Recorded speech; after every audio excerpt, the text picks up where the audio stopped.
Hello aspirants, कैसे हैं आप सब। आज हम न्यू चैप्टर स्टार्ट करने जा रहे हैं हमारी ए मैक्स सीरीज़ में। हमने पहले दो चैप्टर्स कंप्लीट कर लिए हैं। पहला जो चैप्टर था हमारा वो था स्टोन एज के ऊपर, और जो दूसरा चैप्टर था वो था इंडस वैली सिविलाइजेशन के ऊपर। आज का जो हमारा थर्ड चैप्टर है वो है वैदिक एज। अब देखो, उससे पहले एक बात बता देती हूँ। अभी देखा जा रहा है रिसेंट ईयर का हमारा पैटर्न है, यूपीएससी क्वेश्चंस पूछ रहा है इस पर्टिकुलर एरिया से, यानी कि जो हमारा वैदिक एज है वहां से क्वेश्चंस पूछे जा रहे हैं प्रीलिम्स, इसके साथ साथ मेंस में भी। जैसे कि फॉर एग्जांपल मेंस में क्वेश्चन आपको पूछा गया 2024 में भी और 2023 में भी। क्वेश्चंस क्या है वो देख लेते हैं। लेकिन आपको एक बात बता दूं, जब मैंने आपको एक पीडीएफ प्रोवाइड किया हुआ है 2013 से लेकर 2025 तक के, यहाँ पे यूपीसी के जितने भी क्वेश्चंस है टॉपिक वाइज सब्जेक्ट वाइज कितने मार्क्स के साथ कौन सी ईयर में आए हैं वो मैंने आपको प्रोवाइड कर दिया है कमेंट्स यहाँ पे टेलीग्राम चैनल पे। तो उसका पीडीएफ प्लस इस पर्टिकुलर लेक्चर की पीडीएफ, प्रीवियस लेक्चर्स की पीडीएफ, सारे पीडीएफ्स मैं आपको प्रोवाइड कर दूंगी कमेंट सेक्शन बॉक्स में। वहां से आप टेलीग्राम चैनल से इसको डाउनलोड कर लेना, ठीक है। तो यहाँ पे मैंने आपको बताया था कितने क्वेश्चंस आए हैं और किस तरह से हमने इसका स्ट्रैटेजिक जो भी अलोकेशंस कौन से टॉपिक से कितने किए हैं वो भी देखे थे। अब यहाँ पे 2013 से लेकर 2025 तक के वैदिक एज की अगर इस पर्टिकुलर टॉपिक की बात की जाए तो इससे जो क्वेश्चन आए हैं वो दो है और वो भी रिसेंट ईयर में पूछे हैं। तो मतलब ये इमर्जिंग ट्रेंड दिखाता है, ये मुझे समझ में आता है। अब क्वेश्चन का स्वरूप समझ लेते हैं जिससे कि हम हमारे नोट्स बना सके और थोड़ा सा प्रेडिक्ट भी कर सके कि किस तरह से क्वेश्चन पूछे जा सकते हैं। अगर पूछ लेंगे then I will be comfortable enough to solve that questions, right. अब देखो क्वेश्चन 2024 का ये कहता है, underline the changes in the field of the society and the economy from the Rig Vedic age to the later Vedic age. यानी कि हमें society और इकोनॉमी के ऊपर यहाँ पे फोकस देना है और हमारा जो आंसर है वो मल्टी डायमेंशनल होगा। कैसे होगा वो नोट्स के थ्रू तो आपको अभी समझ में आएगा ही। अब क्वेश्चन नंबर 2023 में देखो क्या लिखा हुआ है, what are the main features of the Vedic society and religion? Do you think some of the features are still prevailing in a Indian society? ठीक है, सिंपल क्वेश्चन है, राइट। लेकिन मेरा आंसर कैसा होगा? Multi dimensional. देखो 15 मार्क्स का question आया है, यानी कि हमें 15 प्लस यहाँ पे या फिर 15 टॉपिक्स को पॉइंट्स को जनरेट करना है। 250 वर्ड्स है तो you have to write that way, right. तो ये वाला क्वेश्चन आपको समझ में आ गया है। मेन फीचर पूछा है वैदिक सोसाइटी और रिलीजन का। क्या आपको ये क्वेश्चन देख के किसी और क्वेश्चन की याद आ रही है? याद करो अच्छे से। हमने कल ही इंडस वैली सिविलाइजेशन का टॉपिक देखा है, उसमें एक इसी तरह का थोड़ा सिमिलर टाइप का क्वेश्चन पूछा है, अगर आपको याद हो तो। वहाँ पे बोला था कि इंडस वैली सिविलाइजेशन का जो अर्बन प्लानिंग है तो वो किस तरह से इनपुट दे सकता है अगर हम प्रेजेंट अर्बन प्लानिंग को देखें। इस तरह का थोड़ा बहुत क्वेश्चन था, याद है आपको? आपको नहीं लगता ये सिमिलर टाइप का है?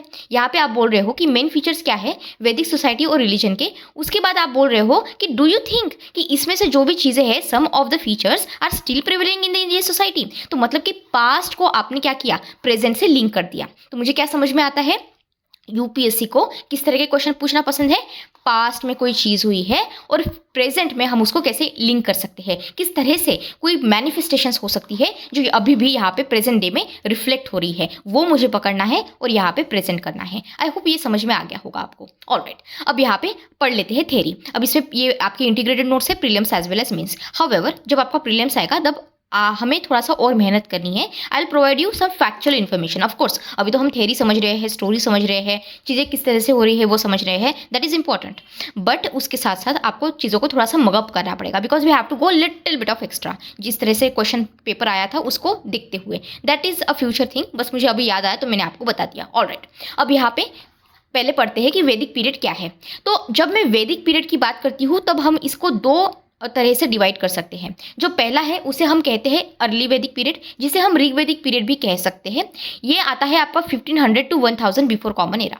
और जब हम लैटर वैदिक पीरियड की बात करते हैं तब ये आता है आपका 1000 से लेकर 600 बिफोर कॉमन एरा। अब ये जो टाइम पीरियड है ये थोड़ा बहुत वैरी हो सकता है क्योंकि मैंने बहुत सारे सोर्सेस पढ़े हैं, हर इसमें वो चेंज हो रहा है। हाउएवर जो मोटे मोटे तौर पे कॉमन है वो मैंने डेटा यहाँ पे दे दिया। ऑलराइट, अब यहाँ पे हम एडवेंट देखते हैं आर्यंस का कैसे हुआ है, पर उससे पहले ये समझो कि आर्या का मतलब क्या होता है। अब ये जो वर्ड है ना आर्या, ये ओरिजिनली डिनोट करता है कल्चरल और लिंग्विस्टिक ग्रुप को rather than the racial group. एक थोड़ा सा हमारे हम मे बी मिसअंडरस्टैंड कर सकते हैं कि अच्छा आर्यन से रेशियल ग्रुप होगा, नहीं। आर्यन क्या, आर्या जो वर्ड है वो क्या है, एक कल्चरल और लिंग्विस्टिक ग्रुप है। ओके, ये यहाँ पे इंडो आर्यन लैंग्वेज को बोलते हैं, ये ब्रांच है हमारी इंडो यूरोपियन लैंग्वेज फैमिली की। तो ये जो लोग थे ये इनिशियली पैस्टोरल पैस्टोरलिज्म करते थे। अब पैस्टोरलिज्म का मतलब यहाँ पे क्या हुआ, एक फॉर्म है एनिमल हस्बेंड्री का जहाँ पे लाइफ स्टॉक को बढ़ाया जाता है, ठीक है, तो ये हो गया।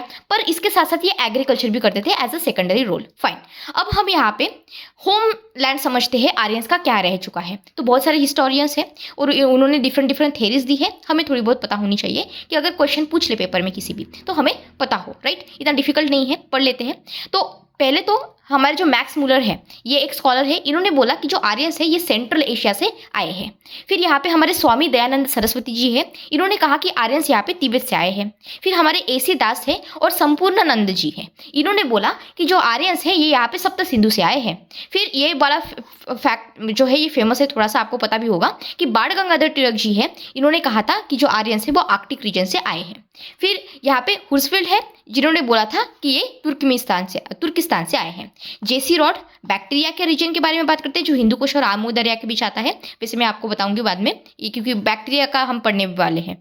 और फिर यहाँ पे मेयर है, he is also another scholar, ये क्या कहते हैं कि ये पामीर प्लेटू से जो आर्यंस है ये आए हैं, ठीक है, मतलब होमलैंड है इनका, ऐसा है। अब देखो, अगर मैं प्रेजेंट एकेडमिक पोजीशन देखूँ या आप कहीं पे भी आपके लेट्स से कंक्लूजन में वगैरह लिखने के लिए वगैरह आपको पता होना चाहिए थोड़ा बहुत। तो जो इंडो आर्यन माइग्रेशन थ्योरी है ये बहुत ज़्यादा फेमस है, ये एक्सेप्टेड भी है। यहाँ पे ये बोला गया है कि large section of the historians और आर्कियोलॉजिस्ट इस इंडो आर्यन माइग्रेशन थ्योरी में मानते हैं। हाउएवर यहाँ पे एग्जैक्ट होमलैंड या फिर माइग्रेशन पैटर्न थोड़ा डिबेटेड है, तो कुछ ना कुछ स्कॉलर्स कुछ ना कुछ बोलते रहते हैं, तो वो एक बात है ही। तो हमें एब्सोल्यूट रह के हमें क्या समझ में आता है, हमें एब्सोल्यूट नहीं रहना है when we want to write the conclusion, particularly जब इस तरह के क्वेश्चंस आपको पूछे जाए, ठीक है। अगर कल जाके बोल ले कि मतलब अगर होमलैंड है, हाइपोथेटिकली बता रही हूँ, अगर होमलैंड के ऊपर क्वेश्चन पूछ ले तो डोंट बी सो एब्सोल्यूट कि यहाँ से हुआ था वहाँ से हुआ था, थोड़ा सा वेग रखना कि हाँ ठीक है ये ऐसी चीज़ है, एक्सेप्टेड है, लेकिन हाउएवर देयर आर डिबेट होती रहती है, ठीक है। So the issue is not completely settled.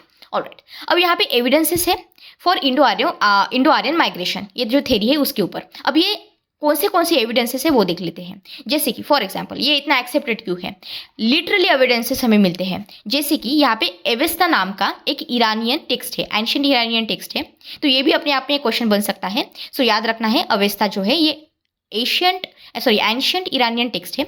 Similar यहाँ पे लिंग्विस्टिक फीचर्स दिखते हैं, कॉमन देतीस भी हमें दिख जाती है, सिमिलर रिचुअल्स ट्रेडिशंस, यहाँ पे सोमा वैदिक से जो है एसोसिएटेड, यहाँ पे हाउमा ईरानियन ट्रेडिशन, तो ये सारी चीज़ें दिखती है। कुछ लिंग्विस्टिक एविडेंसेस है, कुछ जैसे कि कुछ वर्ड्स हैं इंडो यूरोपियन लैंग्वेजेस में सिमिलर दिखते हैं वो वाले, तो उससे भी हम थोड़ा बहुत पता लगा सकते हैं। कुछ आर्कियोलॉजिकल एविडेंसेस है। अब इसमें ये आपके हो सकता है किसी स्टेटमेंट के फॉर्मेट में या फिर पेयर के फॉर्मेट में पूछ ले, जैसे कि हिटाइट इंस्क्रिप्शन एनाटोलिया से है, फिर हमारा जो कैसिट इंस्क्रिप्शन जो है ये मेसोपोटामिया से है, और मिटानी इंस्क्रिप्शन ये आपका नॉर्दर्न सीरिया से आता है। ये इंडो आर्यन नाम्स को और जो नाम और जो दैतीज होती है भगवान वगैरह जिनकी पूजा की जाती है दैतीज, तो इनका यहाँ पे मेंशन किया गया है। कुछ इकोनॉमिक एविडेंसेस भी हैं, जैसे कि हॉर्स रियरिंग, ठीक है, कैटल पैस्चरिज्म और शेरियट कल्चर, ये सारे यहाँ पे आते हैं। ऑलराइट, अब यहाँ पे आर्यन का ओरिजिन और अर्ली वैदिक पीरियड के बारे में थोड़ा बहुत पढ़ लेते हैं। मैंने आपको बताया कि डिबेट तो चल रही है आर्यन के ओरिजिन के ऊपर, तो इसमें डिबेट में सबसे पहले तो आती है हमारी फॉरेन ओरिजिन थ्योरी। यहाँ पे ये बोला जाता है कि हम यहाँ पे सपोर्ट करते हैं अवेस्ता, और जो हमने ऊपर जो भी इंस्क्रिप्शन देखे थे वो सारे इंडो आर्यन की जो सिमिलैरिटीज़ वगैरह है, हॉर्स शेरियट वगैरह का कल्चर, ये सारे हम यहाँ पे सपोर्ट करते हैं। लेकिन हमारा इंडिजिनस इंडियन ओरिजिन थ्योरी भी तो है, जहाँ पे कौन कौन एसोसिएटेड है, स्वामी दयानंद सरस्वती जी, बाण गंगाधर तिलक जी, एसी दास जी और हमारे संपूर्णानंद जी। तो दे रिगार्डेड इंडिया और द रीजन अराउंड द सप्त सिंधु, जो तिब्बत का रीजन है, ऐसा आप कह सकते हो, homeland of the Aryans. I hope ये समझ में आ गया है। अब कुछ अर्ली वैदिक पीरियड के बारे में पढ़ लेते हैं। यह आपका आता है 1500 से लेके 1000 बिफोर कॉमन एरा। अब यहाँ पे जोग्राफिकल एरिया की हम बात करें तो ये मेनली कन्फाइंड है हमारे सप्त सिंधु के रीजन के ऊपर, यानी कि जो 7 रिवर्स जाती है वहाँ से। अगर मोटे मोटे तौर पर बात करूँ तो आपका जो पंजाब, हरियाणा और नॉर्थ वेस्ट इंडिया का रीजन है वो रीजन। अब ऋग्वेदा में यहाँ पे कुछ फ्रिक्वेंटली मेंशन की हुई चीज़ें हैं, जैसे कि सरस्वती। अब मैं आपको बता दूं कि यूपीएससी की प्रीलिम्स में बहुत पहले, मुझे लगता है 1997 वगैरह के उस टाइम के ड्यूरेशन में, मे बी 2000 2001 ऐसे कोई तो भी क्वेश्चन था, उसमें पूछा था ये क्वेश्चन कि यहाँ पे जो ऋग्वेदा है ये मेंशन फ्रिक्वेंटली कौन सी नदी को सबसे ज़्यादा मेंशन किया गया है, इस तरह का फैक्चुअल क्वेश्चन पूछा गया था। तो सरस्वती रिवर है, ऑलराइट। इसके साथ साथ सिंधु रिवर, रावी रिवर, उसके बाद बियास और सतलज, इन सारी रिवर का भी यहाँ पे ऋग्वेदा में मेंशन आपको मिल जाता है, और चेनाब रिवर भी है। गंगा और यमुना जो है they receive comparatively fever references. आपको थोड़ा सा अजीब लग सकता है, बट या बिल्कुल सही है, ये गंगा और यमुना को कंपेरेटिवली कम रेफरेंसेस में दिखा गया है, लेकिन ऐसा नहीं है कि कंप्लीटली एब्सेंट है, ऐसा बिल्कुल नहीं है ना। जब हम ट्राइबल ऑर्गेनाइजेशंस की बात करते हैं तो ये एक बेसिक सोशल और पॉलिटिकल यूनिट है, और इस सोशल और पॉलिटिकल यूनिट को हम कहते हैं जना, यानी कि ट्राइब। अब इस तरह के क्वेश्चंस यूपीएससी को बहुत पसंद है, तो वो पूछ सकते हैं कि ये जना का मतलब क्या होता है, विश क्या होता है, गना क्या होता है, व्रत क्या है, संघ क्या है, ठीक है। तो ये सारी चीजें, जैसे सुबह वगैरह पूछा था, राइट, तो इसलिए आपको ये पता होना चाहिए। तो ट्राइबल ऑर्गेनाइजेशंस आपको समझ में आ गए। हम अर्ली पीरियड की बात कर रहे हैं, अर्ली ऋग्वेदिक पीरियड की, तो सोशल और पॉलिटिकल यूनिट में आ गया आपका जना, जो जिसका मतलब होता है ट्राइब। बाकी की यूनिट क्या है, विश, अभी मेरे साथ याद कर लीजिए, विश, गण, व्रत और संघ। अब यहाँ पे यहाँ पे जो है कन्फ्लिक्ट दिखता है हमें इंडिजिनस पीपल के साथ। तो ऋग्वेदा यहाँ पे रेफर करता है कन्फ्लिक्ट जो आर्यंस का था, वो था यहाँ पे दस और दस्यु के साथ। ये कौन कहता है, ये ऋग्वेदा में रेफर किया गया है। इसमें एक इंपॉर्टेंट रेफरेंस है जो बात करता है देवदास और of the Bharat clan. So Devdas king थे, वो भरत क्लैन से थे, इन्होंने डिफीट किया था संबारा को, जो यहाँ पे पोजेस करते थे बहुत सारे फोर्ट। तो ऐसा थोड़ा बहुत रेफरेंस दिया हुआ है, बस इतना याद रखना कि किंग जो देवदास है वो यहाँ पे भारत से थे, और बस इतना ही। अब इसमें जो टर्म है दास और दस्यु, ये जनरली रेफर करता है राइवल ग्रुप्स को, और ये कहाँ पे मेंशन किया गया है, आपके ऋग्वेदा में। And it should not be interpreted as referring exclusively to a particular ethnic or the racial community. बस एक तरह की ग्रुप है, हम किसी भी पर्टिकुलर चीज़ से, एथनिसिटी से, रेशियल कम्युनिटी से इसे एसोसिएट नहीं करेंगे, ठीक है। अब यहाँ पे आर्यंस के कुछ कन्फ्लिक्ट्स हुए हैं और ऋग्वेदा में उसका मेंशन है, जैसे कि conflict with the indigenous group, ये तो मैंने आपको बता दिया, दस और दस्यु, ये तो बिल्कुल आपको रटा हुआ होना चाहिए। जो टर्म है प्रोबेबली वो डिनोटेड राइवल ट्राइब्स और द हॉस्टाइल ग्रुप्स, कोई एथनिक कम्युनिटी का कुछ नहीं था यहाँ पे।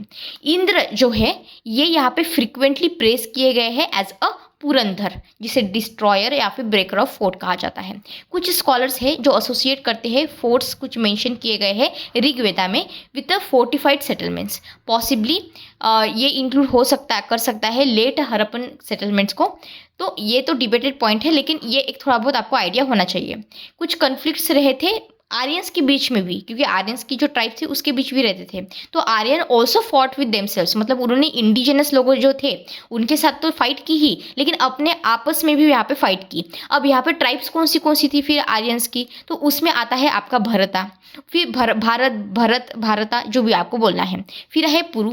मैं तो ऐसी तरह से प्रोनाउंस करती हूँ कि मेरे को स्पेलिंग मेरे से गलत ना हो जाए, है ना, तो आप भी ऐसा कर सकते हो। तो भरत, पुरु, यदु, ठीक है। और अब देखो एक पॉइंट मैं आपको बताना भूल गई, जब भी आप यहाँ पे पढ़ो, कोई भी चीज़ पढ़ो, मेक श्योर कि you are writing the spelling of it. क्योंकि कभी कभी क्या होता है, आप पढ़ तो रहे हो और फिर आप जिस तरह से प्रोनाउंस कर रहे हो उसी तरह से स्पेलिंग लिख लोगे, लेकिन ऐसा नहीं करना है। जो भी बुक में पर्टिकुलर स्पेलिंग लिखा हुआ है, सही से स्पेलिंग लिखा हुआ है, उसे अच्छे से करना है। जैसे फॉर एग्जांपल आप ज्योग्राफी पढ़ रहे हो और 33C दिया हुआ है, तो 33C का स्पेलिंग आपको आना चाहिए ठीक से। तो जस्ट आपने लिख लिया एक बार, ऐसा नहीं करना। न्यू वर्ड आया है, you stumbled upon the new word, you right it down, simple rule, okay. देखा भरत, पुरु, यदु, और यहाँ पे क्या है, तुर्वाशा, अनु और ध्रुव। अब यहाँ पे ये कलेक्टिवली इनको कहा जाता है पंचहना। अब यहाँ पे जो पंचजना है, पंचजना को कहा जाता है 5 ट्राइब्स इन ऋग्वेदा, ठीक है। पंचजना याद रहेगा। यहाँ पे पंचयातना नाम का एक क्वेश्चन पूछा था कि इसे क्या कहते हैं, एक टेम्पल आर्किटेक्चर है, उस तरह का क्वेश्चन आया था। तो कोई भी ऐसी टर्म आती है तो अच्छे से याद कर लो, यूपीएससी पूछ सकता है। बैटल हुई थी, बैटल ऑफ 10 किंग्स, जिसे हम कहते हैं दशराजन वॉर। अब ये मेंशन किया गया है 7th मंडल में। अब ये 7th मंडल बिलोंग करता है ऋग्वेदा पीरियड से। ये यहाँ पे हमारी परुशनी रिवर है, जिसे रावी रिवर कहते हैं। तो यहाँ पे आपने देखा होगा यूपीएससी के PYQ में 2025 का आई थिंक वो पेपर था, उसमें आई थिंक मुझे लगता है PYQs में पेयर का फॉर्मेट का क्वेश्चन था, उसमें रिवर्स दिए थे।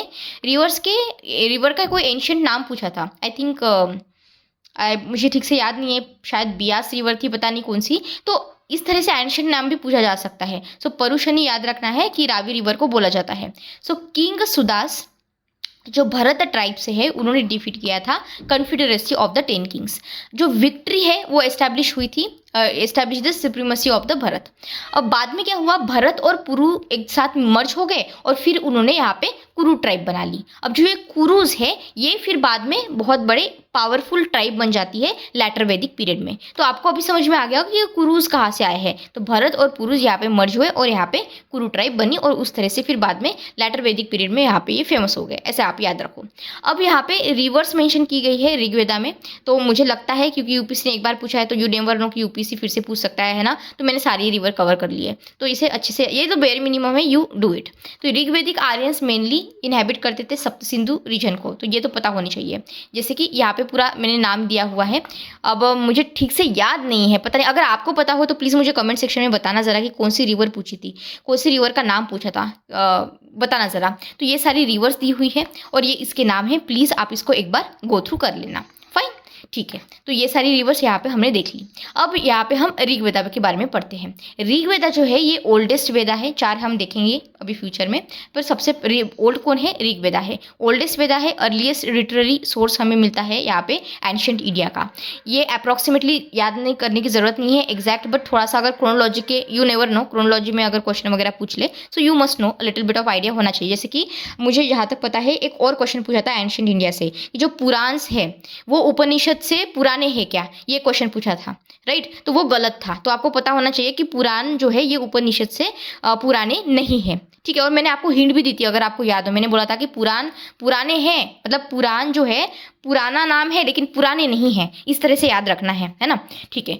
तो यहाँ पे ये इस तरह की जो टर्म्स है ये याद रखनी है, तो इसलिए मैं बोलती हूँ कि आपको पीवाईक्यूज करने हैं, क्योंकि अगर आप पीवाईक्यूज करोगे तो आपको पता होगा कि अच्छा इस तरह का क्वेश्चन पूछा था तो इस तरह का क्वेश्चन पूछ सकते, तो let me just read it, right, ठीक है। तो यहाँ पे 10 मंडल 10 मंडल है टोटल, और यहाँ पे 1028 हाइम्स यानी कि जिसे सुक्ताज भी कहते हैं यहाँ पे ऋग्वेदा में है। ऐसे कोई क्वेश्चन पूछता नहीं है, लेकिन बस आपकी जानकारी के लिए मैंने बताया।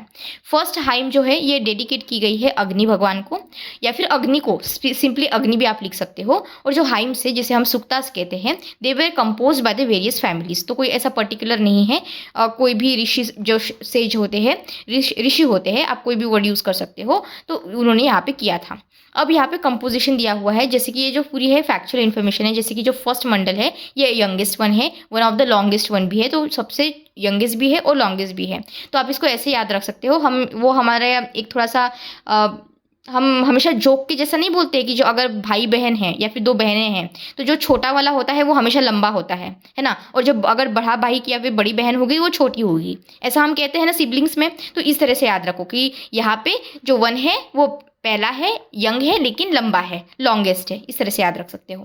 देन जो सेकंड और फोर्थ है ये ओल्डेस्ट कोर है, फैमिली बुक्स आती है इसमें। नंबर के मंडल में आपको मिक्स कंपोजिशन दिख जाएगा। 9 नंबर में एंटायरली ये सोमा को डिवोट किया हुआ है, और 10 नंबर में आपको यंगेस्ट लेयर मिल जाती है, ये यहाँ पे पुरुष सुक्त और नसदिया सुक्त दोनों को भी यहाँ पे इंक्लूड करता है। तो ऋग्वेदिक ट्रेडिशन के बारे में बात कर लेते हैं। 2 इंपॉर्टेंट रिसेंशंस हमें यहाँ पे दिखते हैं। अब आप बोलोगे मैम रिसेंशंस का मतलब क्या होता है, तो ये एक तरह का प्रोसेस है, यहाँ पे क्रिटिकली रिवाइज किया जाता है या फिर एडिट किया जाता है टेक्स्ट को, पर्टिकुलरली अगर कोई ओल्ड हिस्टोरिकल या फिर लिटरली मैन्युस्क्रिप्ट आपको मिलती है। ये बेस्ड होती है वेरियस जो आपके सोर्सेस होते हैं, वर्जन्स होते हैं, उसके एनालिसिस के ऊपर, ठीक है। ये आपको समझ में आ गया। और फिर यहाँ पे हमें जो 2 इंपॉर्टेंट रिसेंशंस है इसे कहा जाता है शाकाला और भाषकाला।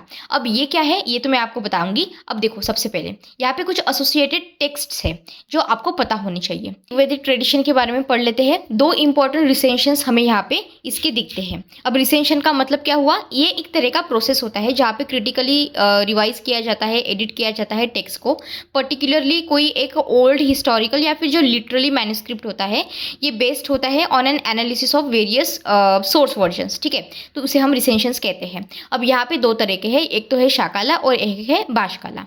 अब एक्सटेंट का मतलब क्या हुआ कि इट स्टिल एग्जिस्ट, ठीक है। तो ये है। अब इसमें एसोसिएटेड टेक्स्ट है जो आपको पता होने चाहिए। ऑफकोर्स ये क्या है ये हम देखेंगे, लेकिन ये वाली जो चीज़ें हैं ये आपको थोड़ी सी रटनी पड़ेगी और लिख के भी देखनी पड़ेगी। जैसे कि आत्रेय ब्राह्मण है, फिर यहाँ पे कौशिष्टिकी ब्राह्मण है, फिर से यहाँ पे आत्रेय आरण्यक आ जाता है, कौशिष्टिकी आरण्यक आ जाता है, फिर आत्रेय उपनिषद आ जाता है और कौशिष्टिकी उपनिषद आ जाता है। ठीक है, ये समझ में आया? ठीक है, अब देखो यहाँ पे हम अब बात करते हैं कि सोशल लाइफ कैसी रही थी अर्ली वैदिक पीरियड में। तो पहले तो समझते हैं नेचर ऑफ सोसाइटी का, क्योंकि हमने देखा है सोसाइटी के ऊपर यूपीएससी ने क्वेश्चन पूछा है, इकोनॉमी के ऊपर क्वेश्चन पूछा जा सकता है। तो अगर ये डायमेंशंस यहाँ पे कवर हो रहे हैं तो बाकी के भी तो डायमेंशंस कवर हो गए ना। So it is our responsibility कि जितनी भी डायमेंशंस है वो सारे हम कवर करें। तो नेचर अगर मैं देखूँ सोसाइटी का मोटे मोटे तौर पर, तो सोसाइटी यहाँ पे ट्राइबल और लार्जली एगैरिटेरियन थी। और यही कीवर्ड्स आपके आंसर में भी आने चाहिए कि अगर आप यहाँ पे सोशल लाइफ डिस्क्राइब कर ले हो अर्ली वैदिक पीरियड की, तो आप क्या करोगे? यही तो कीवर्ड आएंगे ना। ट्राइबल थे, लार्जली इगैरिटेरियन थे, ठीक है। यहाँ पे फैमिली का कंसेप्ट था, so you can always use the word कुला, ठीक है। आप थोड़ा सा ये कर सकते हो, तो राइट कुला। सो फैमिली जिसे हम कुला कहते हैं, इट वॉज कुल और कुला, ठीक है, was a basic social unit. यहाँ पे पेट्रियार्कल फैमिली सिस्टम बिल्कुल प्रिवेल करती थी। Occupation not birth determine the social status, ये याद रखना है। इसके साथ साथ सोसाइटी यहाँ पे ऑर्गेनाइज की गई थी अराउंड द ट्राइब्स। ट्राइब्स को हमने क्या कहा था? जना कहा था, ऊपर हम देख चुके हैं, रेदर देन द टेरिटरी। अब यहाँ पे फैमिली, ये भी एक इंपॉर्टेंट आ जाता है। तो यहाँ पे फैमिली का अगर हम नेचर देखें तो जॉइंट फैमिली यहाँ पे प्रिवेल करती थी। गृहपति जो होते थे ये हेड होते थे फैमिली के। Family was the head of the house hold. Family was also the nucleus of the social, religious and economic life. यहाँ पे रिस्पेक्ट दी जाती थी, रिस्पेक्ट फॉर द एल्डर्स, यहाँ पे ये इंपॉर्टेंट फीचर था। अब जब हम यहाँ पे वर्ण सिस्टम की बात करते हैं तो ये मेंशन किया गया है पुरुष सुक्ता में। यहाँ पे ऋग्वेदा में जो 10th मंडल है वहाँ पे इसे बोला गया है। 4 वर्ण है। पुरुष सुक्ता क्यों यहाँ पे इंपॉर्टेंट है? क्योंकि यही एक है जहाँ पे ये जो इंपॉर्टेंट 4 वर्णास के बारे में हम बात करते हैं वो यहाँ से आया है। ये आपको बेसिक इन्फॉर्मेशन पता होनी चाहिए, जैसे कि ब्राह्मण, क्षत्रिय, वैश्य और शूद्र, ये तो आपको पता होगा, ये फेमस इन्फॉर्मेशन है, सबको पता होती है। तो ये कहाँ से आया है ये याद रखना है, पुरुष सुक्ता से आया है। इनिशियली ये बेस्ड था मेनली ऑन द ऑक्यूपेशन। देखो यहाँ पे आपको थोड़ा कन्फ्यूजन हो सकता है क्योंकि मैंने यहाँ पे देखो लाइन लिखी है occupation not birth determine the social status, right. So ये वाला पॉइंट है। अब यहाँ पे ये याद रखना अच्छे से कि इनिशियली क्या हुआ था, it based on the occupation Karma. बाद में जैसे जैसे हम आगे बढ़ेंगे चीज़ें जो है ये चेंज होंगी, वो आपको समझ में आ जाएगी। यहाँ पे सोशल मोबिलिटी जो थी ये पॉसिबल थी। देखो अर्ली वैदिक पीरियड की बात कर रहे हैं हम, लैटर वैदिक पीरियड की बात नहीं कर रहे हैं, तो थोड़ा कन्फ्यूजन क्रिएट नहीं करना क्योंकि बाद में जो ये चीज़ें हैं ये और भी खराब होने वाली है जब हम यहाँ पे लैटर वैदिक पीरियड में जाएंगे, क्योंकि सोशल मोबिलिटी वहाँ पे नहीं होगी। यहाँ पे देखो मैंने कोई एब्सोल्यूट स्टेटमेंट नहीं लिखा है, थोड़े से जो फ्लेक्सिबल स्टेटमेंट्स लिखे हैं, राइट। तो यहाँ पे क्या बोला है मैंने, social mobility was possible and this is how you have to maintain your language as well in the paper, right. तो यहाँ पे कास्ट सिस्टम थी, ये भी रिजिड नहीं थी, इट वॉज नॉट रिजिड। और जो हेरिडेटरी हो सकती है, ठीक है। सो कास्ट सिस्टम रिजिड भी नहीं थी, हेरिडिटरी भी नहीं थी ड्यूरिंग द अर्ली वैदिक पीरियड। लैटर वैदिक पीरियड के टाइम पे ये चेंज होगा। अब पोजीशन देख लेती है विमेन की, इसके ऊपर में भी क्वेश्चन पूछ सकते हैं यूपीएससी। तो women enjoyed comparatively high status, जैसे कि राइट्स है, लाइक ये एजुकेशन इनको रिसीव हो सकता था, ये रिलीजियस सेरेमनीज होती है वहाँ पे पार्टिसिपेट कर सकती थी, ये वैदिक हाइम्स को कंपोज कर सकती थी, सभा और समिति जो विधाता वगैरह होते हैं वहाँ पे ये अटेंड कर सकती थी, पार्टिसिपेट कर सकती थी फिलोसॉफिकल डिस्कशंस में। और they also could they had this choice कि वो चोज कर सके अपने हस्बैंड को भी इन मेनी केसेस। तो दिस वेर द चॉइसेस जो अवेलेबल थी वीमेन को इन अर्ली वैदिक पीरियड। हाउएवर ये चेंज होने वाला है जब हम लैटर वैदिक पीरियड के बारे में पढ़ेंगे, राइट। तो कंपैरेटिवली अब याद रख सकते हो। अगर मैरिज की बात करें तो मैरिज जनरली यहाँ पे आफ्टर अटेनिंग मैच्योरिटी ही किया जाता था। मोनोगामी यहाँ पे जनरल रूल कि जैसा माना जाता था। विडो रीमैरिज भी यहाँ पे थोड़े बहुत तरह से परमिटेड था। इंटरवर्ण मैरिजेस भी यहाँ पे होता था, ऐसा नहीं है कि कम्प्लीटली दिखता ही नहीं था, बहुत ही रिचिड था, ऐसा कुछ नहीं है। कोई एविडेंस हमें नहीं दिखता था कि सती हो रही है, पर्दा सिस्टम हो रहा है, ऐसा कुछ नहीं है। और चाइल्ड मैरिज भी हमें यहाँ पे दिखा नहीं है। वीमेन स्कॉलर्स बहुत सारी है और यहाँ पे यूपीएससी ने प्रीलिम्स में क्वेश्चन भी पूछा है। तो यहाँ पे घोषा, लोपामुद्रा, अपाला और विश्वेश्वरा, ये चारों भी वीमेन स्कॉलर्स है फेमस इस टाइम की, अर्ली वैदिक पीरियड की। अब फूड देख लेते हैं। फूड जो लोग हैं यहाँ पे बहुत वेजिटेरियंस और नॉन वेजिटेरियंस हमें दिख जाते हैं। Barley, rice, wheat, milk, curd, butter, ghee, fruits, ये सारे हैं एनिमल्स में ऑकेशनली ये गोट, शिप, फिश वगैरह कंज्यूम करते थे, राइट। काउ स्लॉटर जनरली यहाँ पे डिस्करेज किया जाता था। क्यों? क्योंकि इस टाइम पे जो काउ थी, कैटल थी, ओके, वो यहाँ पे प्रिंसिपल वेल्थ मानी जाती थी। तो जिनके पास सबसे ज़्यादा कैटल है वो उतना ज़्यादा क्या कह सकते हो आप, रिच है, ऐसा ये समझते थे उस टाइम पीरियड पे। एक ड्रिंक है जिसे कहते हैं सोमा, तो ये रिचुअल ड्रिंक आप इसे कह सकते हो। सूरा ये एक तरह से अल्कोहलिक बेवरेज है, तो हो सकता है किसी मतलब बोल दे कि सूरा क्या है, ऐसा पूछ ले किसी स्टेटमेंट में, तो थोड़ा बहुत आपको पता होना चाहिए। या फिर जब आप मेंस में भी कहीं पे लिख रहे हो तो you must know little bit. अब यहाँ पे ड्रेस और ऑर्नामेंट्स की हम बात करें तो ड्रेसेस में नीवी, देखो ये मैं क्यों बता रही हूँ, ये जो वर्ड्स है ना, नीवी, वासा, आदिवासा, तो ये जो वर्ड अगर आप आपके आंसर्स में लिखोगे तो it will look good, right. So instead of writing lower garment, just आप यहाँ पे ब्रैकेट में डाल के समझा दो कि what do you mean by nivi. So nivi is what lower garment, vasa is what upper garment, और जो आदिवासा है ये आपका क्लॉक है, राइट। अब ये क्लॉक वगैरह देख लेना आप एक बार, क्या कहते हैं, गूगल पे आप सर्च कर लेना। मटेरियल्स अगर हम देखें तो कॉटन और वूल जनरली यहाँ पे यूज़ होते थे। ऑर्नामेंट्स में आपके नेकलेस, ईयरिंग्स, ब्रासलेट्स एंड एंकल्स, ये सारे यूज़ होते थे। अब एंटरटेनमेंट की अगर हम बात करें, आई नो दिस पॉइंट्स आपको थोड़ा से बहुत ही सिंपल लग रहे होंगे, but these are the points you have to write if they ask, you have to write somewhere, right. ठीक है, अब एंटरटेनमेंट की बात करें तो यहाँ पे chariot racing, horse racing, hunting, music, dance, singing, gambling, dice वगैरह यहाँ पे इसका आपको मेंशन मिलता है। अब यहाँ पे इंपॉर्टेंस देख लेते हैं हम कैटल की। मैंने आपको बताया कि कैटल एक तरह से प्रिंसिपल सोर्स था वेल्थ का, जिसके पास सबसे ज़्यादा कैटल होगी उनकी सबसे ज़्यादा वेल्थ है, that person is rich. Wealth जो है ये मेजर की जाती थी नंबर ऑफ कैटल, जिसे हम कहते थे गोधन, राइट। गो गाय, गोधन, धन तो है आपको पता है हिंदी वर्ड, तो गोधन, इस तरह से याद रखना। कैटल जो है ये एक्सचेंज करते थे गिफ्ट्स के फॉर्मेट में वगैरह भी। वॉर्स भी हुई है कैटल के वजह से, जिसे हम कहते हैं गविश थी। अब ये जो कीवर्ड है ये भी पूछा जा सकता है, तो थोड़ा एक वर्ड एसोसिएशन याद होना चाहिए। Cows were frequently gifted, priest को पर्टिकुलरली। एग्रीकल्चर और ट्रांसपोर्ट भी यहाँ पे हेविली डिपेंड होता था इसके ऊपर ही, कैटल्स के ऊपर ही। तो ये इंपॉर्टेंट कीवर्ड्स है, ये प्लीज़ आप एक बार पढ़ लेना, क्योंकि आपको यूपीसी में क्वेश्चन पूछा जा सकता है। नेक्स्ट डायमेंशन देख लेते हैं, जिसमें आते हैं आपके ड्रेस, मैरिजेस वगैरह। अब इसमें गारमेंट्स में हमने नीवी, वासा, आदिवासा ये सब देख लिया। यहाँ पे उशनिशा भी देख लेना, जिसे हम हेड केयर या फिर टर्बन कहते हैं। मटेरियल वही है, एक एनिमल स्किन भी ओकेजनली यूज़ की जाती थी। ऑर्नामेंट्स हम देख लिया है। अब यहाँ पे मैरिजेस जो है, मैरिजेस की फीचर का ये है कि मैरिज यहाँ पे सेक्रेट इंस्टीट्यूशन कंसिडर किया जाता था। मोनोगामी यहाँ पे जनरल रूल था। हो सकता है अभी जो हमारी कंट्री में या फिर वर्ल्ड लेवल पे मैरिजेस की कंडीशन देखी जा रही है, राइट, तो उससे कंपेयर करके यहाँ पे क्वेश्चन पूछ ले, यू नेवर नो। अगर आप आपको यहाँ पे अर्बन से अगर क्वेश्चन पूछ सकते हैं तो they can ask this as well. तो थोड़ा सा एक आइडिया रखो अपने दिमाग में, है ना। तो marriage was considered a sacred institution. Monogamy यहाँ पे जनरल रूल रहा करता था। Polygamy was also mainly confined to the royal and wealthy families. Okay, so polygamy यहाँ पे क्या था, रॉयल और वेल्दी फैमिली में था, क्योंकि मैंने ऊपर आपको मोनोगामी बताया था, राइट। यहाँ पे भी मोनोगामी का वैसे पॉइंट यहाँ पे रिपीट हुआ है। मैरिज यूजुअली मैच्योरिटी के बाद ही करते थे, ऐसा बाल विवाह का मैंने बताया है। अर्ली वैदिक पीरियड चल रहा है तो बाल विवाह वगैरह नहीं है यहाँ पे। इंटरवर्ना सिस्टम वगैरह तो है ही, तो ये सारे पॉइंट्स आपके इसमें आने चाहिए। अब यहाँ पे रिलीजन के बारे में बात कर लेते हैं हम अर्ली वैदिक पीरियड के। तो यहाँ पे जनरल फीचर ये है कि religion was simple and nature oriented, ठीक है।